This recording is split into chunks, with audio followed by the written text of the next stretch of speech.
चुड़ैल का आतंक। सिया अपनी नानी के गांव छुट्टियां बिताने आई थी।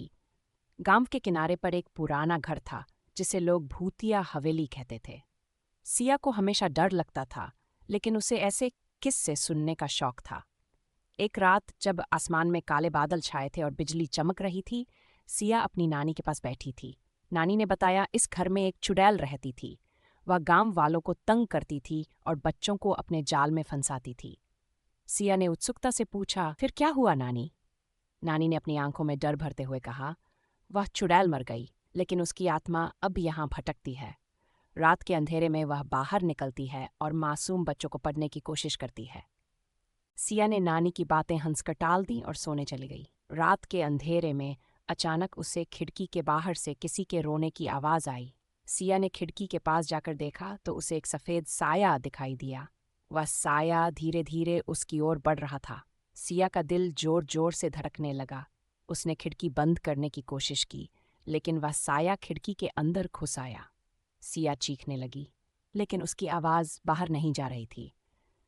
उस साये ने धीरे धीरे सिया की ओर हाथ बढ़ाया और उसके सिर पर हाथ रख दिया। अगले दिन सिया ने नानी को सारी बातें बताई। नानी ने कहा, तुम्हें उस चुड़ैल ने देख लिया है, अब वह तुम्हारा पीछा नहीं छोड़ेगी।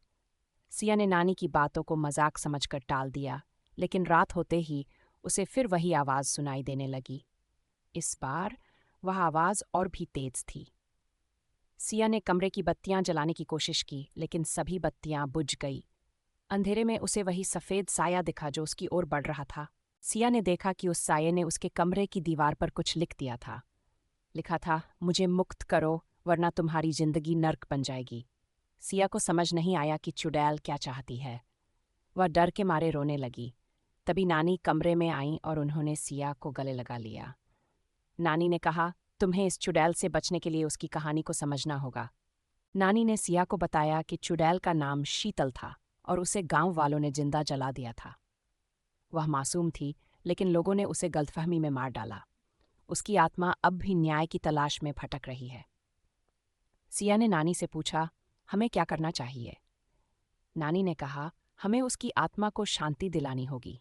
हमें उस पुराने घर में जाकर उसकी कहानी को पूरा करना होगा। सिया और नानी ने मिलकर एक योजना बनाई। वे दोनों रात को उस भूतिया हवेली में गई। घर के अंदर का माहौल बहुत ही भयानक था। हर तरफ जाले और धूल थी। सिया का दिल तेजी से धड़क रहा था, लेकिन उसने नानी का हाथ कसकर पकड़ रखा था। वे दोनों उस कमरे में पहुंचे जहां शीतल को जलाया गया था। नानी ने एक दीपक जलाया और प्रार्थना करने लगी। तभी एक जोरदार हवा चली और दीपक बुझ गया। सिया ने देखा कि शीतल की आत्मा उनके सामने खड़ी थी। शीतल ने रोते हुए कहा, मैं निर्दोष थी, मुझे न्याय चाहिए। नानी ने कहा, हम तुम्हें न्याय दिलाने आए हैं। हम तुम्हारी कहानी लोगों तक पहुंचाएंगे और तुम्हारी आत्मा को शांति दिलाएंगे। शीतल की आत्मा ने एक पल के लिए सिया की ओर देखा और फिर धीरे धीरे हवा में विलीन हो गई। सिया और नानी ने गहरी सांस ली और वहां से बाहर निकल आए। अगली सुबह गांव वालों ने देखा कि भूतिया हवेली अब भूतिया नहीं रही। वह घर अब एक सामान्य घर की तरह दिख रहा था।